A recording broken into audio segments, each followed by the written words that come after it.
তো আসুন আজকে আপনাদের একটা জিনিস, সেটা হচ্ছে এসএল আর টিপি। এই দুইটা জিনিস, এসএল কিভাবে বসাতে হবে এন্ড টিপি কিভাবে বসাতে হবে, এই জিনিসটা একটু দেখাই। তো আমি জাস্ট এখন আসি হচ্ছে 1 আওয়ার্সে, দেখছেন? তো আমার এইখানে হচ্ছে আমার লেভেলটা। তো আমার লেভেলটা হচ্ছে এইখানে।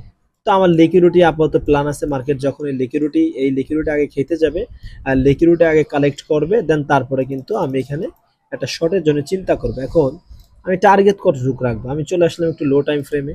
আমি 15 মিনিটে চলে আসলাম। তো 15 মিনিটে যদি আমি তাকাই তাহলে দেখি যে আমার প্রথমে এইখানে একটা ব্রেক নিছে মার্কেট। সো আমি এইখানে কিন্তু আমার ব্রেক ইভেনের আমি প্ল্যান করব এইখানে। সো তারপরে যদি আমি দেখি আমার মার্কেট কিন্তু এই পর্যন্ত এসে একটা ব্রেক নিছে, তারপরে কিন্তু হালকা পাতলা একটু বাই আসছে, এইখানে কিন্তু আমার একটা বাইং এর ওবি ছিল।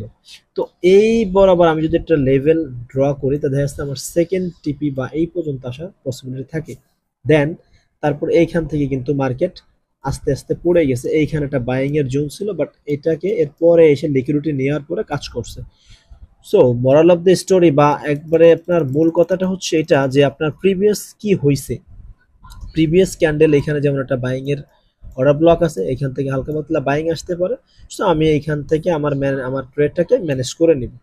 তো মূল কথা হচ্ছে যে আপনার প্রিভিয়াস মানে আপনার পূর্বে যেসব ক্যান্ডেল হয়ে গেছে সেসব ক্যান্ডেলের যেই অর্ডারগুলো আছে বা যাই আছে কিনা কেন, যত লেভেল আছে না কেন, ওইগুলোর উপর ডিপেন্ড করে আপনার টিপিএসএলটা ম্যানেজ করতে হবে।